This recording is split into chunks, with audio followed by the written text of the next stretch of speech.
santé n'a pas de prix, mesdames et messieurs, bienvenue à votre émission de bien-être.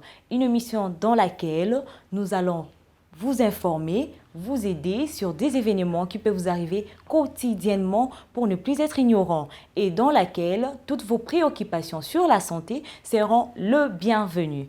Sans plus tarder, nous allons aborder le thème la migraine au réveil. Aujourd'hui, nous allons parler de la migraine. Avant tout, nous devons savoir, c'est quoi une migraine? La migraine, par définition, c'est une douleur intense qui affecte un seul côté de la tête et qui survient généralement sous forme de crises. Autrement dit, c'est une céphalée qui n'est rien d'autre que un mal de tête. Nous avons plusieurs types de migraines. Nous avions la migraine, nous avions la céphalée des tensions, la migraine chronique et nous avions la céphalée des orthons. Mais nous allons nous baser sur la migraine au réveil. C'est très fréquent et très désagréable en tout cas. Cela arrive presque à tout le monde.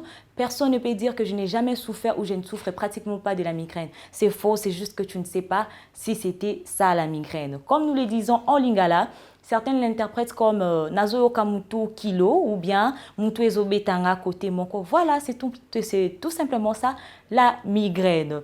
Alors, la migraine peut être causée par beaucoup de choses. Pour certains, c'est dû à la migraine au réveil, voulais-je dire.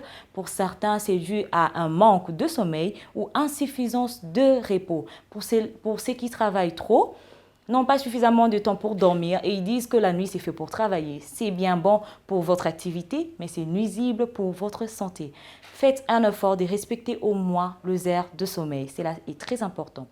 Le second plan, ça peut être dû à la faim pour ceux qui ne mangent pas suffisamment. C'est très important de manger le soir, pour ne pas dire la nuit. Vous pouvez manger légèrement, cela dépend de vos possibilités. Vous pouvez prendre de pâtes, autrement dit spaghetti. Vous pouvez prendre la bouillie, vous pouvez prendre du thé, ça dépend de vous. Mais essayez de manger au moins quelque chose le soir pour ne pas dormir affamé. Nous avions un autre point qui est le stress ou la fatigue.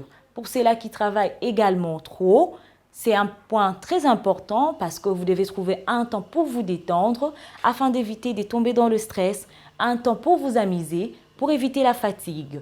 Nous avions également la déshydratation. Essayez de prendre ne fût-ce qu'un verre d'eau avant de vous coucher. Ça ne nuit à personne, au contraire, c'est très bénéfique pour notre corps. Un verre d'eau ne tue personne.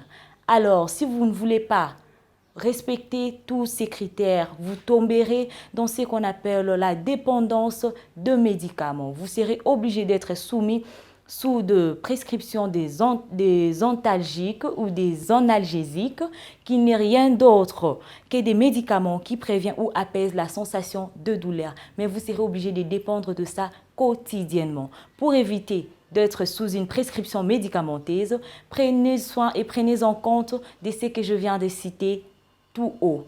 Si vous remarquez que le mal de tête persiste pendant au moins 2 semaines d'affilée, cela est très dangereux. Vous devez vite courir dans un hôpital, voir un médecin pour savoir si c'est quoi la cause. Car un mal de tête fréquent ne peut être pas qu'une simple migraine, mais le symptôme d'un début d'une maladie. Alors, il est très important de voir un médecin pour avoir plus de précisions. Mesdames et messieurs, c'est la fin de cette émission.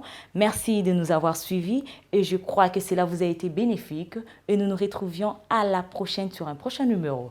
Merci, bye bye.